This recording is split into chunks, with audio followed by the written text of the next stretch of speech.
All right, Jacob, welcome to part two of the video analysis of your swing. Again, I'm Trevor Coleman, graduate assistant on Mizzou Baseball. I wanted to compare you today to right-handed hitter Edwin Encarnacion of the Toronto Blue Jays.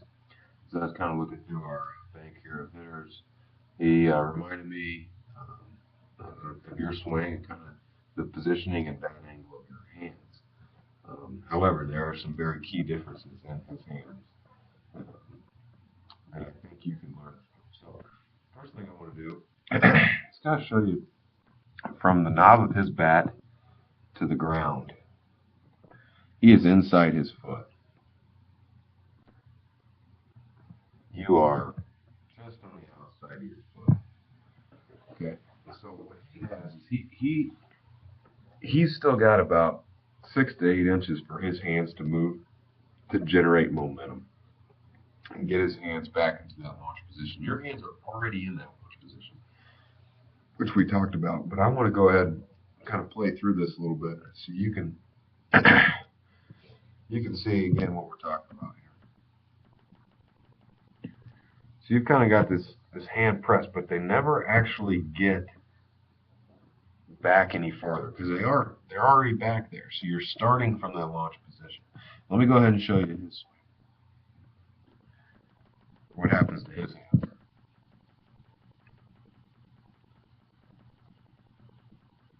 Look at this.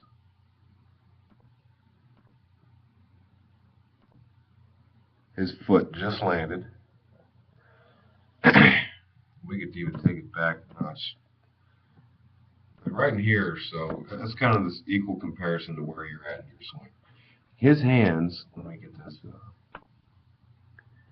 his hands are really cocked back there. Okay, they started from a neutral type spot, kind of almost resting on his shoulder, and they gained momentum by going backwards and really got into this launch position where he was able to create all sorts of torque.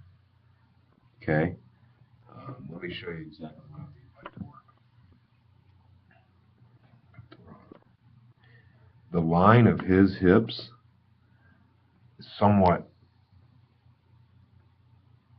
open, but just barely. I'm going to go ahead and say it's square. The line of his shoulders is closed, which creates a tremendous amount of torque in here. These muscles are just ready to unleash. Okay? Yours, you have a little bit in there. You can see your shoulders are a little closed. I wouldn't teach a guy to really close his shoulders off much. I wouldn't. I want it to naturally happen in his swing. But your hips, kind of the same. Okay, now maybe a little open. Okay, there's not as much, and part of that is the momentum he creates with his hands also helps his upper body get into that great posture. Okay, so I want you to take away two things from this. One, I would like, if I was making an adjustment to your swing, I would start your hands in a more comfortable, closer to your shoulder, almost to the inside of your foot stance. Okay. And as the pitch was coming, and I said as the pitch was coming, but in the rhythm with the pitcher, I would start to shift my hands back into that load position that you got. Maybe even, I think that's a good launch position. But by creating that momentum, it's going to help us get on time more consistently. I hope you can see that. Okay. Let me clear these lines out of there. The next thing I want to talk about is the differences in the lower body. And we talked about this in the first kind of part of the video. But let's go ahead and watch what his lower body does here. Let's take it back. As he goes, okay, let's get you to the exact same point.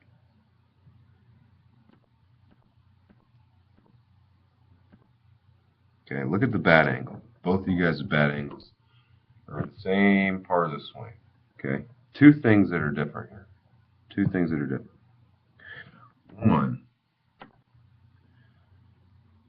look at how much your back foot has already come, not necessarily up as far as off the ground, but it's already rotated a tremendous amount. Probably 75% of the way that it's going to fully turn, about 75%. He's maybe 50%. Okay, and that's because his lower body and his hips, they drive forward. They're not, and you do a pretty good job, especially compared to the other kids at the camp and kids your age. But if you really want to get to being a really good hitter, you need to learn to be able to drive with your backside and not just turn and spin. Okay? Edwin Encarnacion does a great job of driving forward. That's why he's kind of on the inside. He's a little bit on his toe, but that is coming this way towards the pitcher. Yours is already rotated, and it's kind of just sitting back there. And you'll see the differences here in a second as we start to play the videos. So let's watch Encarnacion go from there.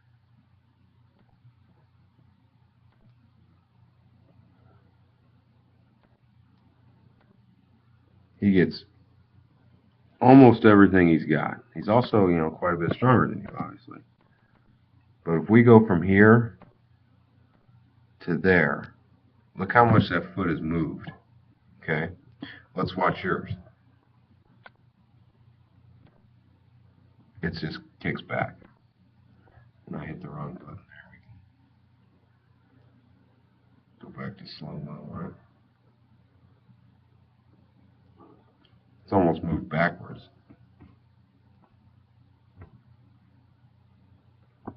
Okay. Let's see it from here. Same position he was in. There we are, contact.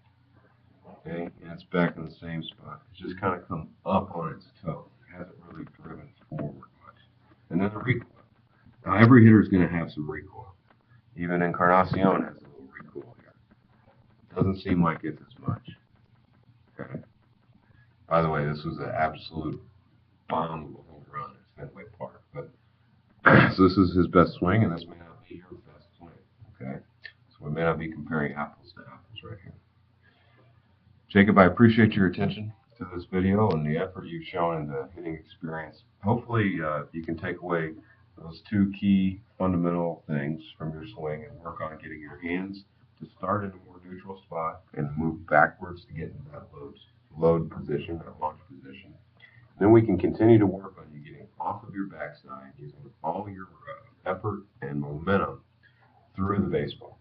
Jacob, it's been a pleasure having you at camp. If you have any questions, please stop by and ask them. Thanks. Bye.